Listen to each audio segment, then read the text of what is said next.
My name is Jesse Smith. I've been tattooing for 23 years, and I own and work at Loose Screw Tattoo.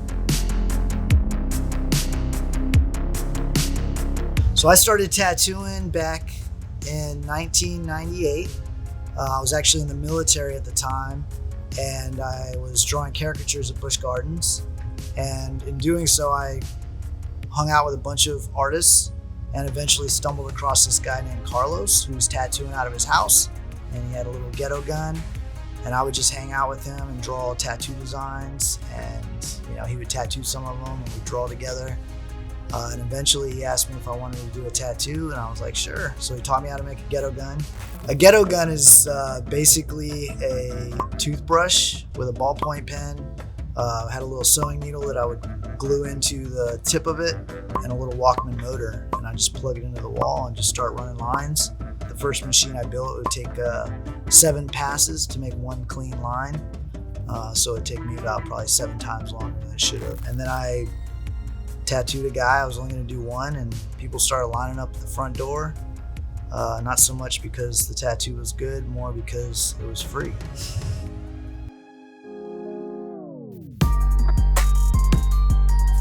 Back in 1993, I moved to Heidelberg, Germany, and in Germany they have a massive graffiti scene, and that's where I started doing graffiti.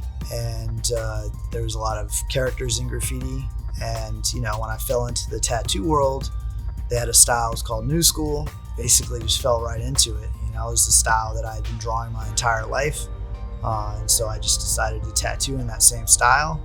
And then right around 2009, I kind of got bored of just doing shallow characters. I wanted to give them backstories and make them feel a little more deep. And when people walked out of the door, it wasn't just like a rabbit that was tattooed on them and then it had no backstory. I wanted to kind of make all my characters and all my clients kind of like connected.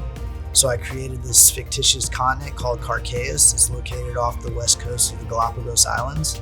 And then just recently, maybe in the past 2 decades, they took off. And it's been kind of like a deserted continent. It's just kind of flourished into what it is now. And I just started documenting everything that I saw there, and that's where the characters come from. I absolutely love the Flux. I feel like it's everything I need. The battery pack has completely changed everything for me. When I travel with less equipment now. And then on top of that, if I start tattooing and I decide I want to get on the other side of the client, I can just kind of roll on over there. It's no big deal. I don't have to worry about a wire following me or being stuck, getting the wire hooked on stuff. I love it. It's absolutely my favorite machine. So it's pretty crazy to see how far FK Irons has come over the years, and just know that it started with a guy who had a passion for trying to innovate and make new and better tools for the tattoo artists in the industry. The advice that I give every artist is to draw more, and anything that's hard is worth working for. My apprentice went through a really tough apprenticeship, and of course she kicked and screamed the whole time through.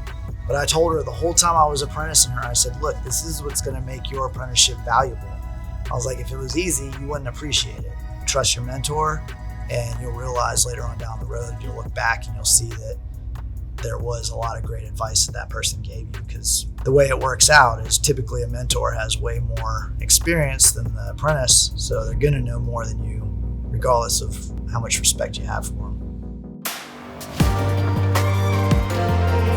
My name is Jesse Smith, and I had an amazing time tattooing here at FK Irons headquarters, and I'll see you next time.